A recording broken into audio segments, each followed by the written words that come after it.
Friend today स्वागत है आप सभी का आप सभी के यूट्यूब चैनल NRSW में। दोस्तों आइए चल लेते हैं। इससे पहले वीडियो में हमने आपको भेजा था सब्जेक्ट वर्ब ऑब्जेक्ट के बारे में एक्सपीरियंस। सब्जेक्ट किसको कहते हैं, वर्ब किसको कहते हैं, ऑब्जेक्ट किसको कहते हैं। यदि आपके सब्जेक्ट वर्ब ऑब्जेक्ट समझ में नहीं आया तो हमारी इससे पहले वीडियो आप देख सकते हैं।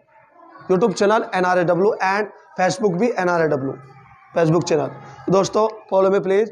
एंड यदि वीडियो आपको अच्छी लगे तो कमेंट बॉक्स में अपनी राय जरूर दें। तो आइए चल लेते हैं। इससे पहले एक्सपीरियंस हमने सब्जेक्ट और ऑब्जेक्ट के बारे में आपको बताया था। जिसने हमारी वो वीडियो देखी होगी 100% हम गारंटी लेते हैं सब्जेक्ट और ऑब्जेक्ट उसके समझ में आया होगा। आइए उससे आगे पढ़ लेते हैं। अब हम जानने वाले हैं हिंदी के वाक्यों को इंग्लिश में कैसे ट्रांसलेट करेंगे। इसके बाद हम धीरे धीरे फिर यहीं पर पहुंचेंगे। नेक्स्ट वीडियो में धीरे धीरे हम इनका एरिया बढ़ाते जा रहे हैं जो कि सीनियर है बच्चों का। चल लेते हैं। देखो बच्चों, हिंदी के वाक्य को इंग्लिश में बनाने के लिए या Hindi English to Hindi English के वाक्यों को हिंदी में ट्रांसलेट करने के लिए हमें 3 टॉपिकों की आवश्यकता पड़ती है। ये हम जान चुके हैं। आइए इनका यूज कैसे करेंगे। हिंदी के वाक्य को इंग्लिश में बनाने के लिए पहले सब्जेक्ट लिखते हैं, उसके बाद फिर वर्ब लिखते हैं, उसके बाद फिर ऑब्जेक्ट लिखते हैं, उसके बाद वाक्य हमारा कंप्लीटेड हो जाता है। ये जानेंगे हम रूल के अकॉर्डिंग। रूल कब जानेंगे हम, जब हम टेंस पढ़ेंगे। अभी हम ओनली समझा रहे हैं आपको कि इनका यूज कैसे करना चाहिए। तो आइए चल लेते हैं।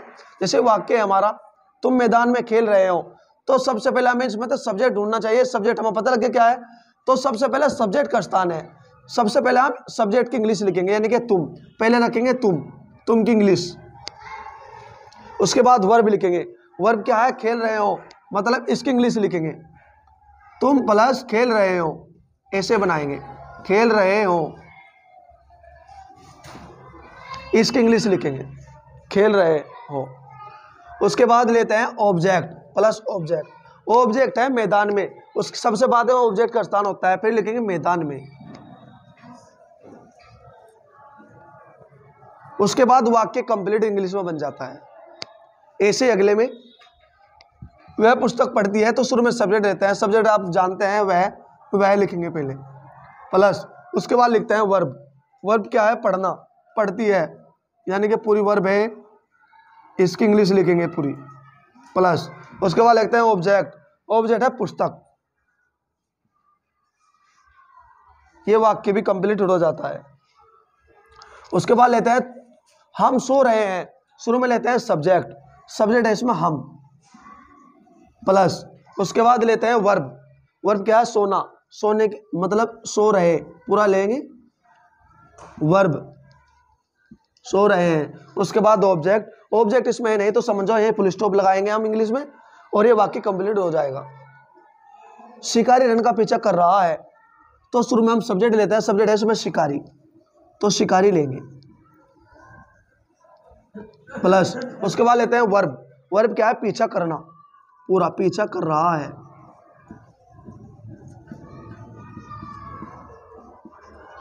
प्लस उसके बाद लेते हैं ऑब्जेक्ट किसका, हिरन का, हिरन का, ये पूरा ऑब्जेक्ट है हिरन का। उसके बाद लेते हैं वह दिल्ली जा रहा है। शुरू में लेते हैं सब्जेक्ट, सब्जेक्ट इसमें वह प्लस उसके बाद लेते हैं वर्ब। वर्ब है जाना, यानी कि जा रहा है। उसके बाद ऑब्जेक्ट लेते हैं दिल्ली, दिल्ली। ऐसे हमारे वाक्य कंप्लीट हो जाते हैं। ऐसे हम इंग्लिश बनाते हैं वाक्यों की। और हमने इंग्लिश राइट क्यों नहीं की, क्योंकि ऐसे डायरेक्ट हम आपको वाक्य समझाएंगे तो आपकी समझ में नहीं आएगा। पहले हम इनके रूल समझाएंगे धीरे धीरे, फिर यहाँ तक चलेंगे, फिर 10 चलेंगे, फिर धीरे धीरे active voice, passive voice, indirect speech पढ़ाएंगे। हम बच्चों को सब पढ़ाएंगे, फिर ट्रांसलेट करना सिखाएंगे, ट्रांसलेशन, फिर कोई भी ऐसे किसी भी दुनिया कोई भी ऐसे राइट कराना सिखाएंगे, फिर सिंटैक्स, ट्रांसफॉर्मेशन वगैरह सब कंप्लीट कराएंगे। मतलब ऐसा कराएंगे ताकि आगे आने वाले टाइम में कोई प्रॉब्लम ना हो। ठीक है, थैंक यू। मिलता है नेक्स्ट वीडियो में। Okay, thank you so much.